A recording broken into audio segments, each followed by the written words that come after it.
Pak Jamil, tadi kan saya bilang zaman sekarang tuh ya yang namanya hutang, baik di kota besar maupun di desa-desa dimanapun juga itu sudah menjadi kebiasaan masyarakat. Betul. Ada banyak versi, ada yang makan di warung aja kasbon, Iya. apalagi Istilahnya icuk colek namanya tuh. icuk colek. Icuk Apa colek. tuh? Ya besok sore ntar dibayarin gitu. Bu, itu rendang ini. Bayarnya kalau icuk colek ya. Ya, kasbon lah, ngutang lah, atau enggak janji-janji dan seterusnya lah. Versinya sih banyak, macam-macam. tapi intinya sama. Dan biasanya tuh orang-orang seperti itu bukannya mereka nggak punya uang, Pak Jamil. Sebenarnya uangnya ada, cuma mentalitinya kalau bisa ngutang kenapa harus bayar lunas, mendingan nyicil. Kalau kayak gitu gimana? Sebenarnya prinsip dasarnya itu seharusnya hutang itu dihindari. Ya, satu buat kita yang hutang itu membuat gelisah, membuat nggak nyaman gitu. Yang kedua itu membuat perputaran ekonominya jadi mandek. Tadi misalnya beli di warung, Iya. beli comrok, beli tempe, beli apa, uangnya ditahan. Ini kalau besok mau beli lagi kan perlu modal. Oh, iya, betul. Jadi macet. Tapi kalau kemudian cash itu bisa digunakan lagi. Jadi yang bagus itu uang adalah berputar, bukan disimpan. Sebab kalau disimpan itu kemudian menghambat perkembangan bisnis orang yang kemudian kita utangin. Betul. Ya. Nah, maka sebisa mungkin seharusnya dihindari hutang. Iya. Selain kemudian membuat kita gelisah, itu membuat perputaran ekonomi jadi terganggu, mengganggu bisnis orang lain juga. Gitu. Oke. Kalau permasalahannya begini Pak Jamil, Miss Mary. Iya. Misalnya kita punya pemasukan nih. Dan pemasukannya kadang nggak tentu tanggal dan otomatis kita harus ngutang dulu. Iya. Ketika kita sudah menjanjikan tanggal itu meleset, pemasukan kita meleset dan segala macam. Itu bagaimana itu? Nah, kalau meleset, ini kebanyakan orang Indonesia menghindar. Kalau saya waktu punya hutang itu, saya jual rumah, saya jual mobil, saya jual tanah, yang saya punya utang saya datengin. Saya punya utang dengan Anda, dan saya tahu jumlahnya. Tapi beri kesempatan saya untuk mencari uang. Dan jangan ditagih-tagih, supaya saya itu tenang. Sebab kalau gelisah itu, akhirnya apa? Keputusan yang keluar adalah keputusan yang Jelek. jelek. Iya. Dan akhirnya apa? Akhirnya bisnis kita jelek. Jadi tolong jangan kejar-kejar saya dengan Utang. hutang. Saya temuin lagi, saya punya hutang dengan Anda, ya. Saya akan bayar, tapi beri waktu saya. Saya tidak akan lari, saya tidak akan ingkar janji. Kenapa? Bagi saya itu reputasi itu penting. Ya, makanya reputasi itu dibangunnya cukup panjang. Ya, jangan rusak gara-gara punya hutang pura-pura lupa. Iya. Aduh, ketemu begitu ditagih malah seolah-olah dia yang lebih jahat, lebih kejam. sadis. Lo ya, nagih hutang sekarang. Gue lagi susah, harusnya bulan lalu pas gue punya duit, lo kita yang dimarahin. Karena di Indonesia biasanya katanya yang galak itu yang menang. Iya, yang galak yang bukan menang. yang benar yang menang, yang galak gitu Gos ya. duluan. Tapi itu bisa rusak reputasinya gara-gara utang. Betul. Ya, Ya, makanya saya punya quote ya, ya bahwa kemudian reputasi itu bisa rusak gara-gara kemudian kita telat bayar utang. Iya. Reputasi yang dibangun puluhan tahun rusak seketika hanya karena ingkar membayar utangmu. Wow, iya.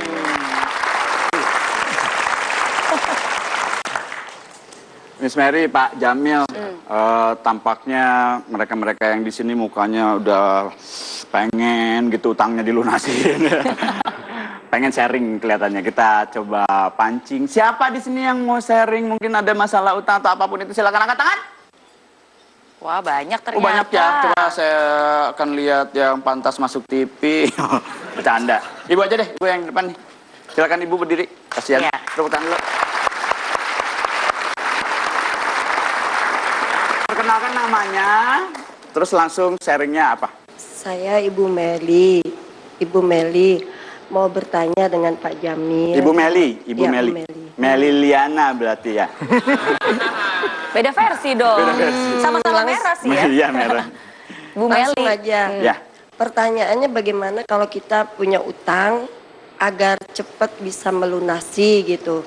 Terus atau orang punya utang ditagih nggak mau bayar, kita biar ikhlas gitu. Biar ikhlas atau biar orang itu bayar Biar gitu ya? orang itu mau bayar, tapi orang itu susah sekali ditagih. Oh, jadi Nggak mau bayar. Ibu Meli itu dihutangin atau Ibu Meli yang ngutang sama orang? Ibu ada utang dan orang itu ada utang juga. Orang lain, ibu ada utang sama orang pun ada utang sama ibu gitu. Kalau ibu punya utang nggak seberapa, tapi orang itu punya utang ya alhamdulillah banyak juga. Ibu, orang itu utang ke ibu utang ke orang. Ibu orang bukan sih? Kalau boleh tahu jumlahnya berapa Bu misalnya? Kalau boleh tahu. Jadi ibu punya utang berapa? Kalau ibu pernah punya utang 120 juta, Oke. tapi ibu sudah bayar, ibu jual rumah 2. Udah bayar lunas Banjarmasin ya? 1. Aha. Di Jawa Tengah 1 ibu udah lunas, Oke. 120 juta. Sekarang ibu dihutangin. Sekarang ibu ngutang sama orang 3,5 juta kali 2, ibu pengen cepat bisa bayar gitu. Tapi ibu belum ada jalan. Terus orang punya utang sama ibu 27.500.000 mulai tahun 95 nggak mau bayar. Oh. Jadi caranya Dari biar tahun berapa, Bu? 27.500.000 dari 95. Dari tahun 1995 Iya. Kan udah sampai sekarang. 270 berapa itu? Wow. Nggak mau bayar dia, Berbunga ibu itu. tagih-tagih nggak mau bayar. Udah 22 tahun. Iya, ada 7 juta, ada 9 juta, Itu ada 27 karena dia nggak juta. bisa bayar atau dia nggak mau bayar, Bu? Dia sih kalau berusaha mau, dia bisa bayar kalau mau berusaha, tapi dia nggak mau berusaha, nggak ada etika baik untuk bayar. Masih ada orangnya, Bu? Masih, Dari tahun 95 loh. iya. Oke, terus pertanyaannya jadi apa, Bu? Pertanyaannya bagaimana biar saya tuh ikhlas kalau dia nggak bayar, nggak mau bayar, atau saya jangan kejebak lagi gitu mengutangin orang, orang itu nggak mau bayar. Dan ibu juga bisa Dan membayar saya utang. juga bisa bayar utang sama orang itu. Wah, Bagaimana bingung cara? ya. Wah. Solusinya bagaimana? Oke, Iya. terima kasih. Mohon Pak Jamil, Tepuk tangan dulu, Bu. terima kasih. Bu Mary. Ini Pak Jamil. Ya, kalau kemudian kita orang punya hutang kepada kita, perlu diingat tugas utama kita justru nagih.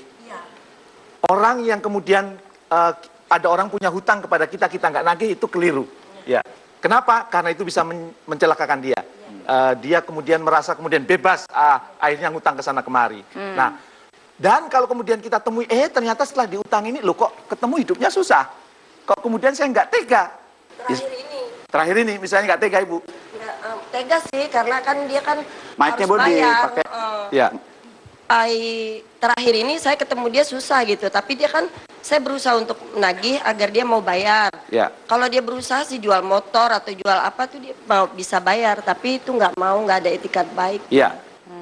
Kalau ibu hitung-hitung dari peluang itu, Ya. mana peluangnya lebih besar? Kemungkinan tertagih sama kemungkinan tidak tertagih?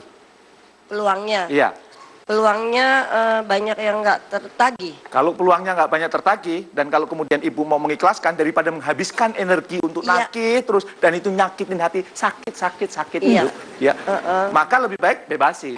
Sama saya juga gitu. Tapi nggak ikhlas Pak. Ya? Nggak Ya ini yang mau kemudian saya sharing, gimana supaya kemudian ikhlas ya. Boleh jadi kalau ibu kemudian mengikhlaskan yang hutangnya tadi, maka ibu yang punya hutang 3,5 juta tadi 2 berarti 7 juta, Iya. itu akan dimudahkan juga oleh alam, oleh Yang Maha Kuasa untuk kemudian segera lunas. Jangan-jangan kemudian orangnya datang, aduh ini lagi berat, kemudian ayo malah kemudian kita kejar-kejar ya. Ayo bayar. Dia stres kan. Orang stres itu doanya makbul loh, Bu. Yang mana yang 27 juta Yang ini? 27 juta dikejar-kejar kan. Kemudian kalau dikejar-kejar, kemudian dia sebenarnya ingin bayar hutang. Mungkin momen nagihnya yang nggak tepat. Mungkin waktunya yang nggak pas gitu ya. Bisa jadi. Iya bisa jadi kan. Iya. Maka kalau mau nagih, biasanya saya datang. Minggu depan saya mau ke rumah kamu ya. Berapapun yang ada tolong disiapin. Biasanya datang pasti berhasil. Saya sering begitu telepon, Iya. terus SMS. Iya. Saya bilang saya mau datang, tolong dong berapa aja. Ya. Tapi dia tidak ada etiket mau bayar. Ya, kalau misalnya nggak ada itikat terus itu kan peluangnya jadi kecil kan. Ya. Kalau peluangnya kecil, kalau saran saya lebih baik diikhlaskan, energi ibu digunakan untuk kemudian aktivitas-aktivitas produktif yang lain. Dan kalau kemudian ingin ikhlas, gampang filosofinya Bu. Iya. Seperti itu. Kalau kita panah, gitu ya. Itu berarti kan kita sudah lepas. Iya. Jangan pernah berharap kembali. Oh. Sebab kalau anak panah kembali, apa yang terjadi? Mati, Pak. Lari kita kan. Ya, makanya kalau sudah pokoknya oke ya, utang kamu saya ikhlaskan, saya hanya minta sama kamu tolong doakan saya Oh, iya. supaya kehidupan saya jauh lebih baik. Iya. Saya tahu Amin, amin. doa orang yang seperti Anda insya Allah makbul, doakan saya. Amin. Subhanallah. Karena kalau ya, Terima kasih.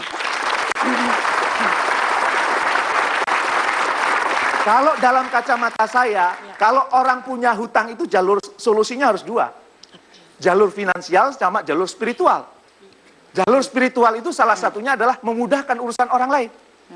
Siapa yang mempermudah urusan orang lain, urusan kita dipermudah. Maka udahlah, ini daripada setiap minggu ibu kepikiran terus, makanya badannya jadi langsing begini ya. Mungkin karena kepikiran terus ini kok utang nggak lunas. Boleh jadi pemikiran ibu akhirnya tumpul, akhirnya apa? Ide-ide kreatif yang berkaitan dengan bisnis tidak muncul lagi. Iya. Kalau saya lepasin. Makanya saya lihat nih, kalau ada yang datang ke rumah saya, Mas mau pinjam duit. Saya lihat nih, oh ini kayaknya berat kalau bayar utang. Apa yang saya bilang? Oke ya, kamu mau pinjam berapa? 2 juta. Oke, ini aja, saya bantu 1 juta. Dan itu statusnya adalah bantuan saya, bukan hutang. Daripada kepikiran, keberatan, ya Allah ini utang nggak bayar-bayar, gitu.